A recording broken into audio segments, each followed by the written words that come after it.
MPI, and happy GMID. And Dorsey, welcome to Grit Studio here in Grapevine, Texas. We are so thrilled that you're here with us today and can't wait to dive into this session. So before I get started, I wanted to point out that some of you might recognize Dorsey, as she works quite often with meeting planners and has been very active in the meeting planning community where planners are hiring her to do sessions when they're looking for somebody that can speak to brain health and mindfulness, and that's kind of what we're going to get into today. But before we get started, I wanted you to tell us a little bit about your story and what led you down this path. Thanks so much, Lee. Yeah, I'm so grateful to be here and dive into this topic of making sleep our superpower.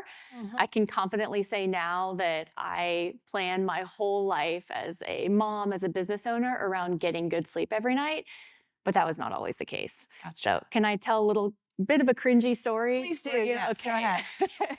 So about 10 years ago, I was a type A person living a type A life, lots of corporate travel and deadlines and status on airlines, all that fun stuff. And I frankly was exhausted.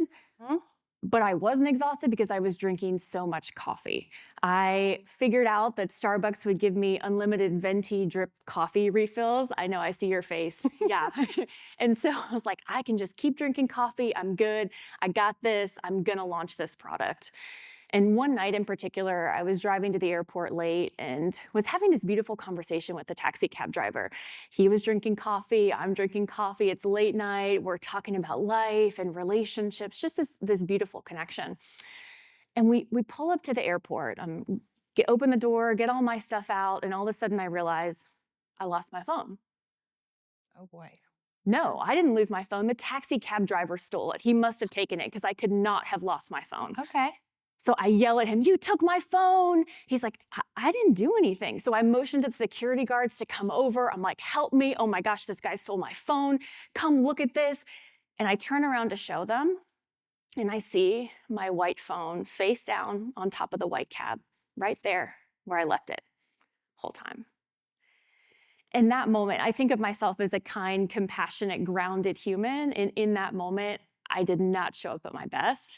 I annihilated this poor guy that was just trying to have a nice conversation with me on the way to the airport. I made a scene, and it was all because I thought that I was okay running on fumes, not getting enough sleep, not prioritizing my mental health. But really, it woke me up that moment that when I don't get enough sleep, it doesn't just hurt me, it hurts everybody around me. My community, my family, even random bystanders like the taxi cab driver. So that moment was really rough, but it served as a wake-up call for me that sleep had to be the foundation of my work, my health, my performance. And I've spent the past 10 years researching to brain health benefits of sleep and other brain training practices like mindfulness, as you mentioned, and how we can literally rewire our brains for better energy, better presence, better relationships, and even better performance, which is why I tell type A people like myself, it's like, sleeping, that's doing nothing, it's not accomplishing anything. It can be a superpower if you prioritize it. It can actually boost your performance and make everything that matters most to you even better. Okay, well, that's quite a story, but I'm sure everyone out there can commiserate and has had similar tales. Well, you say that sleep isn't just about feeling rested, it's the ultimate tool for brain and body performance. What are the biggest benefits of getting quality sleep? Of course. So I love visuals personally. So I like to remind people that when they sleep at night, their brain is literally getting a bath. Okay. So here's the thing. When we sleep, our neurons shrink slightly. And so there's more space between them. And so the lymphatic fluid can flush through our brain and clean out beta amyloid plaques and toxins, things that can directly contribute to Alzheimer's disease and cognitive decline. So we want to rinse those out every night, right? And that requires deep restorative sleep. When we go through our full sleep cycle, 7 to 9 hours is what's recommended, we also get benefits like memory consolidation. So everything that was in short-term memory from our day gets consolidated and pushed into the cortex for long-term memory. There's a reason people will say sleep on it because it helps us process the information that's coming in. It helps us generate new ideas. Mhm. And then, of course, emotionally, sleep helps us to regulate our emotions, to help us manage stress better. And then, even physically, good sleep is correlated with better cardiovascular health, a healthier weight. It helps to stabilize our blood sugar levels during the day. And so, all that's kind of sounds good, right? It's almost like I think of sleep being an active maintenance cycle for your brain and body. But you can even take it a step further if you think about a study out of Stanford that they did with their college basketball players. They had their players add 1 to 2 hours of sleep into their daily routine for several weeks. And what they found is that after these several weeks of sleeping longer, the basketball players had faster reaction times and sprint times, and their free throw shooting percentage improved by 9%. So I always ask high performers who don't think that sleep is a priority, what would a 9% performance increase look like in your life? I don't know about you, I'd love a 9% increase in business All revenue and the day. quality of my relationships and my focus and productivity when I'm at work. So we can think of sleep not just as something we have to do, but something we get to do to optimize our performance and show up as our best selves. Those are amazing benefits. Thank you for sharing. Okay, so Dorsey, now we've heard the benefits and there's lots of them.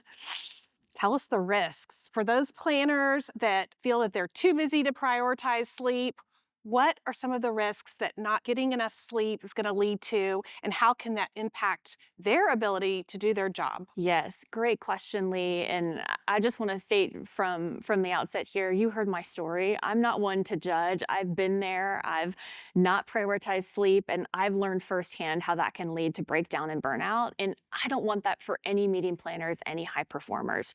Our society, our culture puts so much pressure on us, especially in this industry.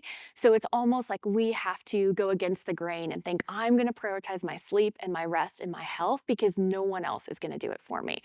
If we don't, we face risks like increased risks for burnout, for cardiovascular disease, for cognitive decline, all sorts of potential negative health impacts over time.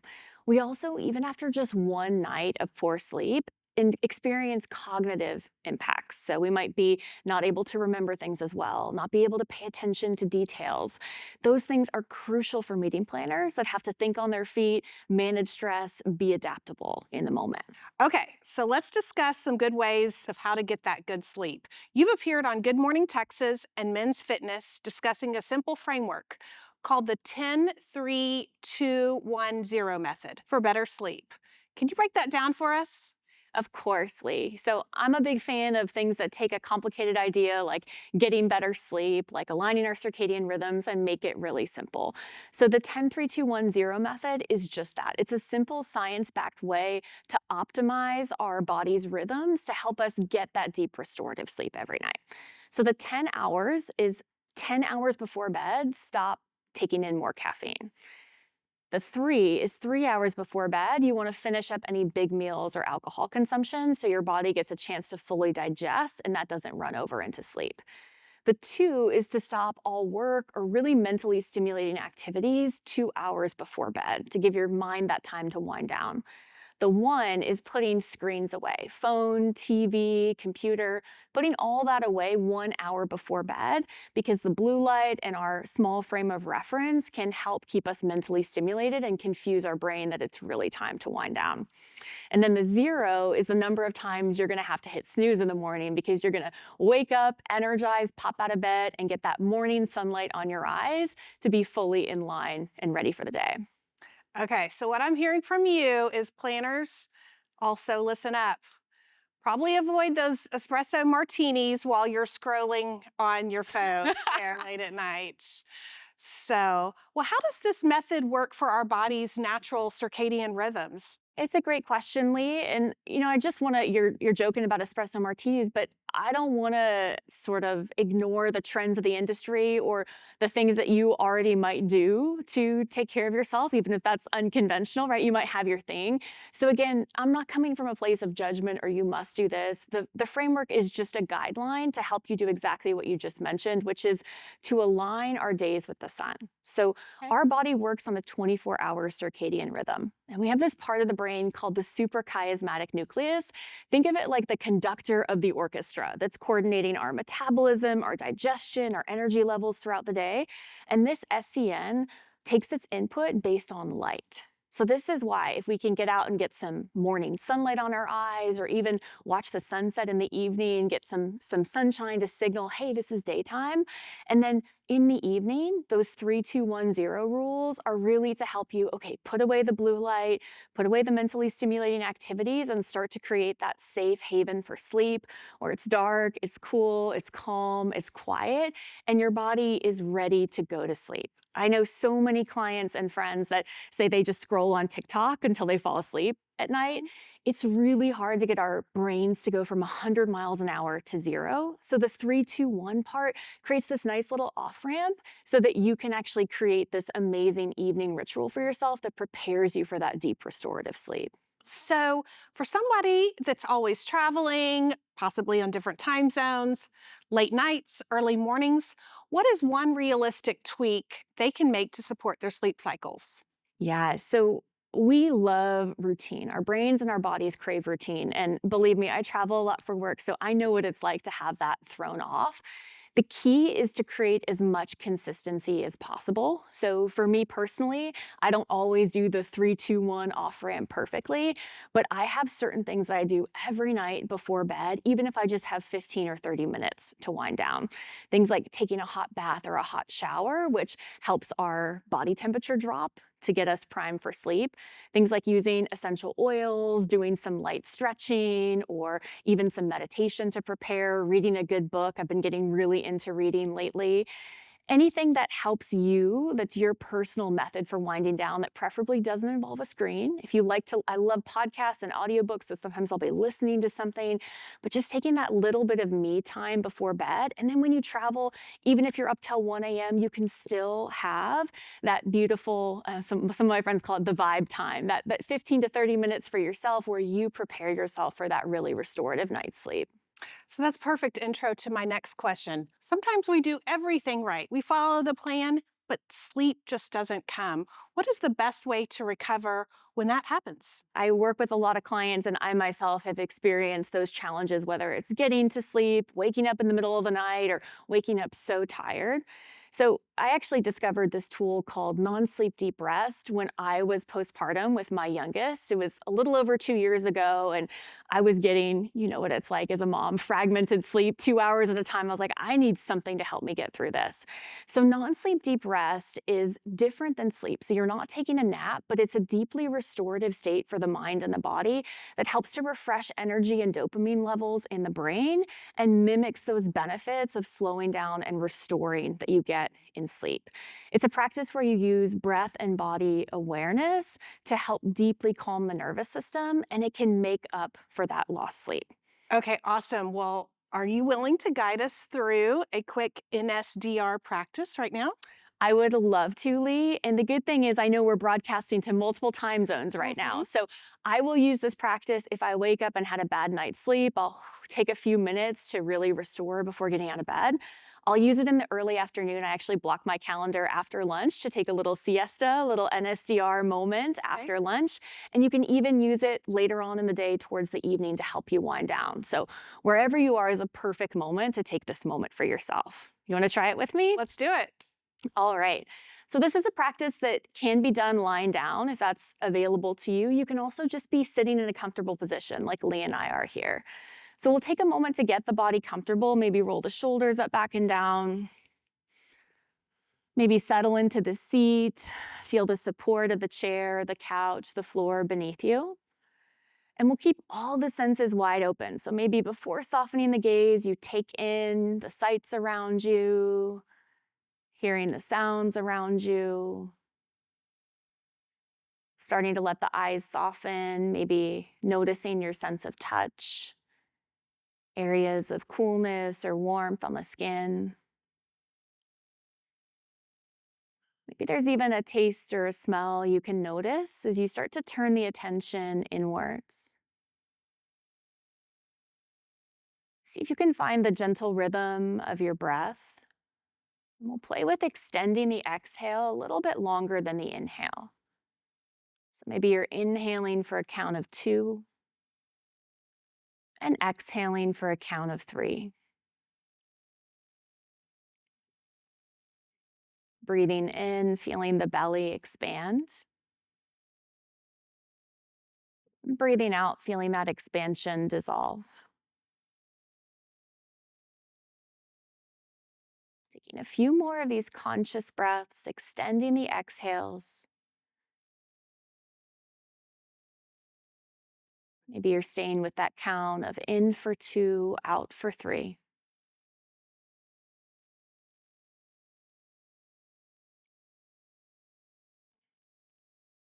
Each deep, lengthened exhale is sending a signal to your nervous system to restore and rejuvenate.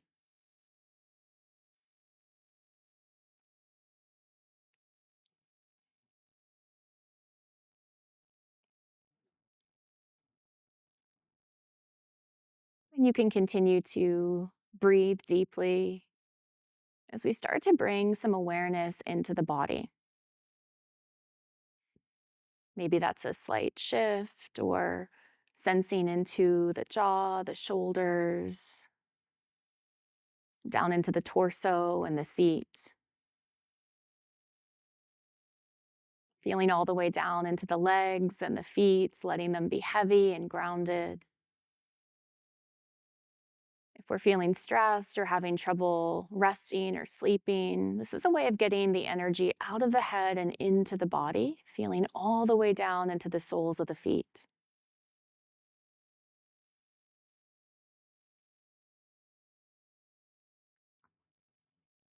Inviting you now to sense the front of the body. So feeling the face, the front of the neck, the chest, the belly, the fronts of the legs and arms.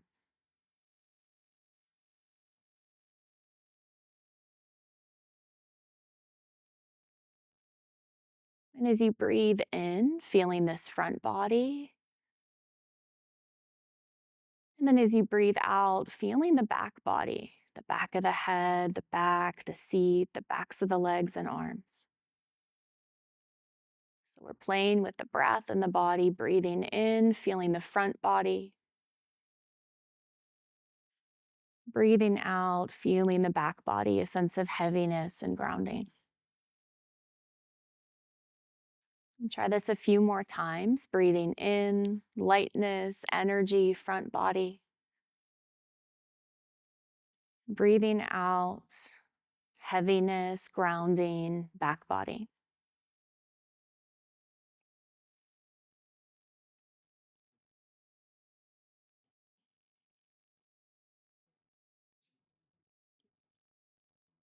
If the mind wanders, no worries, that just means you're human.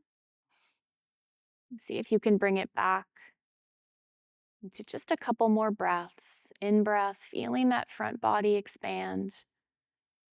Out breath, feeling that back body ground.